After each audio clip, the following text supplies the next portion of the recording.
This is what the Lord God says. The gate of the inner court that faces east must be kept shut during the 6 days of work, but on the Sabbath day and on the day of the new moon it shall be opened. The prince is to enter from the outside through the portico of the gateway and stand by the gatepost, while the priests sacrifice his burnt offerings and peace offerings. He is to bow in worship at the threshold of the gate and then depart, but the gate must not be shut until evening. On the Sabbaths and new moons, the people of the land are also to bow in worship before the Lord at the entrance to that gateway.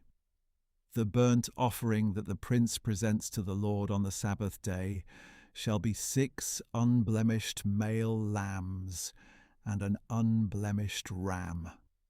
The grain offering with the ram shall be 1 ephah, and the grain offering with the lambs shall be as much as he is able, along with a hin of oil per ephah.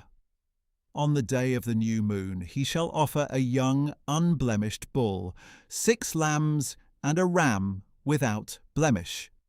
He is to provide a grain offering of an ephah with the bull, an ephah with the ram, and as much as he is able with the lambs, along with a hin of oil per ephah.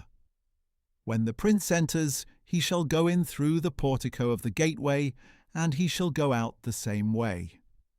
When the people of the land come before the Lord at the appointed feasts, whoever enters by the north gate to worship must go out by the south gate, and whoever enters by the south gate must go out by the north gate.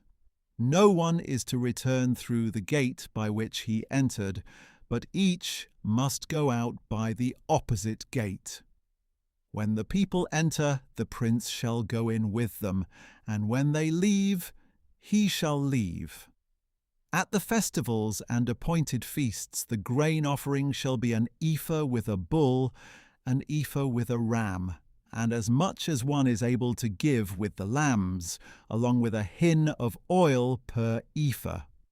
When the prince makes a free will offering to the Lord, whether a burnt offering or a peace offering, the gate facing east must be opened for him. He is to offer his burnt offering or peace offering just as he does on the Sabbath day. Then he shall go out, and the gate must be closed after he goes out. And you shall provide an unblemished year-old lamb as a daily burnt offering to the Lord. You are to offer it every morning. You are also to provide with it every morning a grain offering of 1/6 of an ephah, with 1/3 of a hin of oil to moisten the fine flour, a grain offering to the Lord. This is a permanent statute.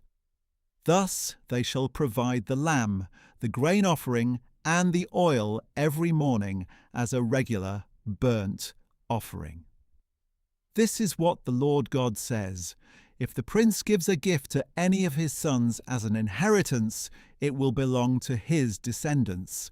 It will become their property by inheritance. But if he gives a gift from his inheritance to one of his servants, it will belong to that servant until the year of freedom. Then it will revert to the prince. His inheritance belongs only to his sons. It shall be theirs. The prince must not take any of the inheritance of the people by evicting them from their property.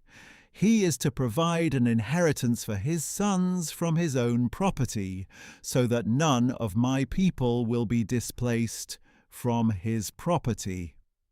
Then the man brought me through the entrance at the side of the gate into the holy chambers facing north, which belonged to the priests, and he showed me a place there at the far western end, and said to me, "This is the place where the priests shall boil the guilt offering and the sin offering, and where they shall bake the grain offering, so that they do not bring them into the outer court and transmit holiness to the people."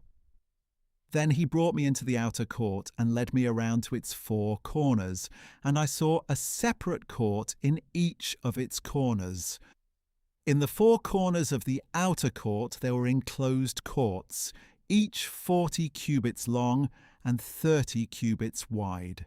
Each of the 4 corner areas had the same dimensions.